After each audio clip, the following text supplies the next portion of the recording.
이번 분석 바로 시작해볼까요? 오늘 우리가 다룰 주제는요, 지정학적 갈등이 지나간 자리에 필연적으로 뒤따르는 거대한 경제적 이벤트, 바로 재건입니다. 갈등이 휩쓸고 간 이후에는 언제나 국가를 바닥부터 다시 세워야 하는 막대한 과제가 남기 마련이거든요. 오늘 우리는 마치 실제 건축 청사진을 하나하나 펼쳐보듯 이 복잡한 복구 과정을 낱낱이 뜯어보겠습니다. 전쟁과 갈등은 정말 끔찍한 파괴를 남기죠. 하지만 그 직후의 상황은 완전히 다른 국면으로 접어들게 됩니다. 국가의 물리적 재건에 전적으로 초점이 맞춰진 전 세계의 자본이 주목하는 거대한 투자 테마가 형성되는 겁니다.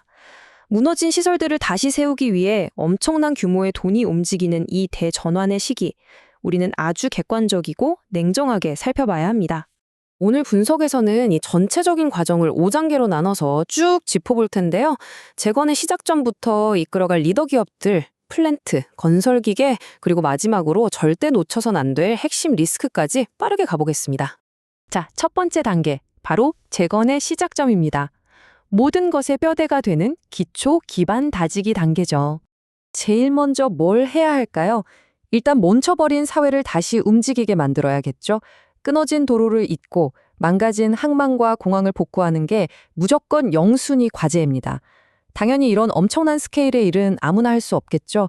과거에 중동 지역에서 굵직한 프로젝트를 성공적으로 완수해본 경험이 있는 대형 건설사들이 압도적으로 유리할 수밖에 없습니다.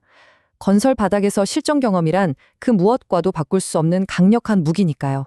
그럼 두 번째 단계로 넘어가서 이 거대한 판을 실제로 짜게 될 주역들을 한번 살펴볼까요?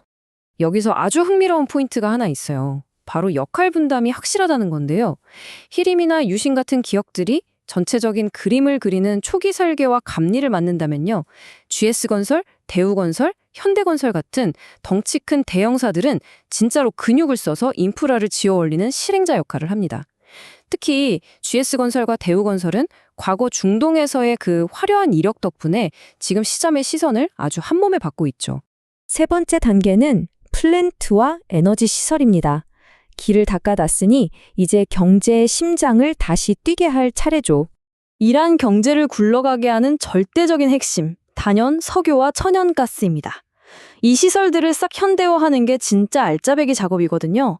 여기서 삼성 E&A나 SGC E&C 같은 곳들이 막강한 엔지니어링 역량을 뽐내며 막대한 에너지를 뽑아낼 심장을 고치게 됩니다.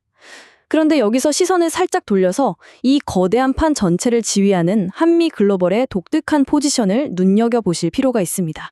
한미글로벌은 여기서 PM, 즉 건설사업 관리 역할을 하거든요. 쉽게 말해서 이 프로젝트의 중추 신경계로 작동하는 겁니다. 전 세계에서 모여든 수많은 하청 업체들이 얽히고 설킨 복잡한 현장에서 처음부터 끝까지 사업이 제대로 굴러가게 조율하고 감독하는 진짜 핵심 브레인 역할을 한다고 보시면 됩니다. 자, 네 번째 단계, 건설기계와 필수 자재들입니다. 화려한 설계도도 도구가 없으면 종이 쪼가리일 뿐이잖아요. 본격적으로 인프라를 복구하려면 우선 잔해부터 치우고 땅을 파야 합니다. 이때 HD 현대 인프라 코어나 HD 현대 건설기계의 굴착기 같은 중장비 수요가 그야말로 폭발하게 되죠. 게다가 재건 첫 단추를 꿰는 시점엔 엄청난 양의 시멘트와 철강이 쏟아져 들어가야 하잖아요. 현대제철 같은 거대한 철강 기업들이 이 초기 자재 수요를 싹 다 흡수하면서 바쁘게 돌아가게 되는 겁니다. 이제 마지막 다섯 번째, 가장 중요한 핵심 투자 위험 요소입니다. 기대감에 취하기 전에 아주 차분하게 현실을 점검해 볼 시간입니다. 우리가 여기서 꼭 짚고 넘어가야 할 게 있어요. 완벽하게 객관적인 시각을 유지해야 한다는 겁니다. 국제지정학이라는 게 진짜 한치 앞을 알 수 없는 롤러코스터잖아요. 만약에 협상이 갑자기 엎어지거나 새로운 갈등이 빵 터진다? 그러면 그 기업이 일을 얼마나 잘하느냐, 실제 가치가 얼마냐? 와는 아무 상관없이 주가가 아주 무섭게 곤두박질 칠 수 있습니다. 이건 피할 수 없는 현실이에요. 재건 테마 초기에는 사실상 기대감이라는 뜬구름 같은 감정 하나로 주가가 미친 듯이 요동칩니다. 막 소문 돌고 흥분하고 희망 회로가 돌아가는 거죠. 근데 우리는 철저하게 냉정해져야 합니다. 카더라 통신에 휩쓸리지 말고 기업이 공식적으로 입찰에 참여했는지, 실제 수주 계약서에 도장을 찍었는지 확실한 공시를 추적해야 합니다. 환상과 현실을 구분하는 유일한 방법이죠. 이런 엄청난 변동성 속에서 길을 잃지 않으려면 순환매라는 자본의 흐름을 쫙 꿰고 있어야 해요. 거대한 투자금은 제일 먼저 어디로 갈까요? 맞습니다. 앞서 계속 언급했던 GS건설, 대우건설 같은 덩치 큰 핵심 대형주들을 먼저 치고 올라갑니다. 그러다 시간이 지나면 그 뜨거운 열기가 밑으로 쫙 퍼지면서 중소형 장비사나 자재기업들로 돈이 흘러가는 계단식 흐름을 보이거든요. 이 흐름을 읽는 게 핵심입니다. 자, 오늘 GS건설부터 대우건설, 상지건설, 한미글로벌까지 시장을 흔드는 굵직한 이름들을 쭉 훑어봤는데요. 이 분석을 마무리하면서 여러분께 마지막으로 던지고 싶은 질문은 딱 이겁니다.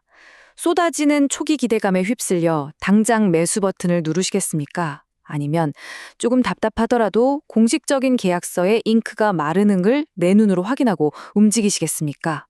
결국 투자의 성패는 이 질문에 어떤 답을 내리느냐에 달려 있을지도 모릅니다. 오늘 준비한 분석은 여기까지입니다. 함께 해주셔서 감사합니다.